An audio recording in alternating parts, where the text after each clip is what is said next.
Hello, my name is Tom Krause. I'm here with my partner Steve Sprague, and we're from the Wisconsin Retirement Council. Now today, we want to try and show you a simple scenario of what we seem to be running across quite a bit in the state of Wisconsin.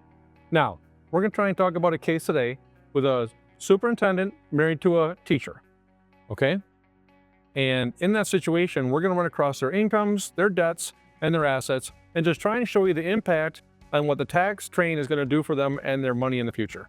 So let's try and go through a little bit of scenario, Steve, with this example. Okay, sounds great, Tom.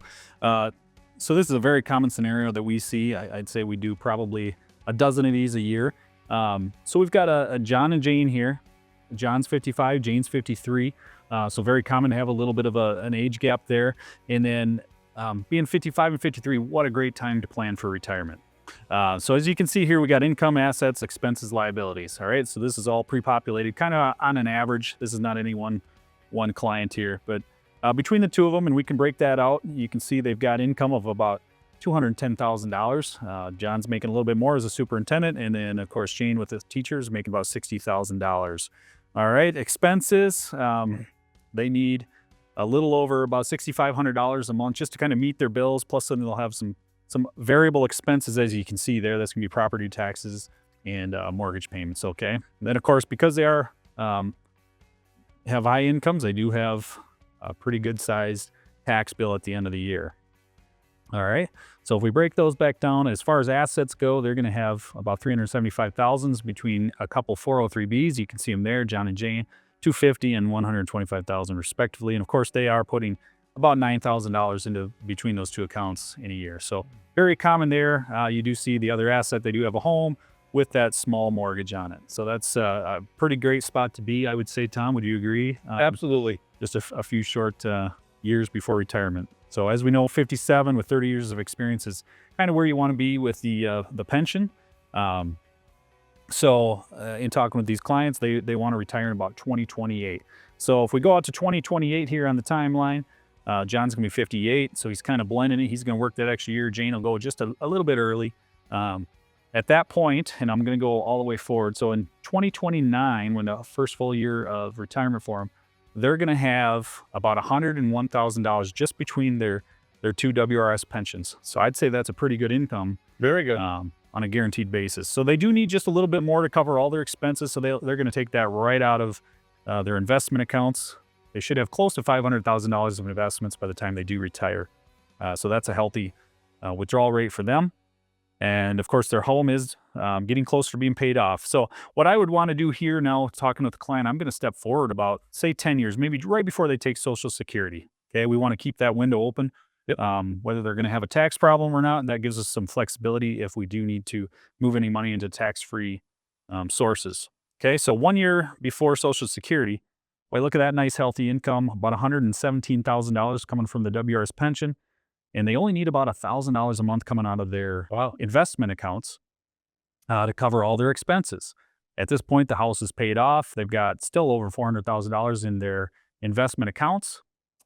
But the interesting thing is now let's start stepping forward. Now we get Social Security kicking in there, and I'm going to go one more year so we get John's getting a full Social Security now, $56,000 plus another $123,000 from the pension. So they've got about $180,000 of guaranteed income sources. Very nice. Not bad. So let's step that forward even another couple of years, and let's get Jane's on there.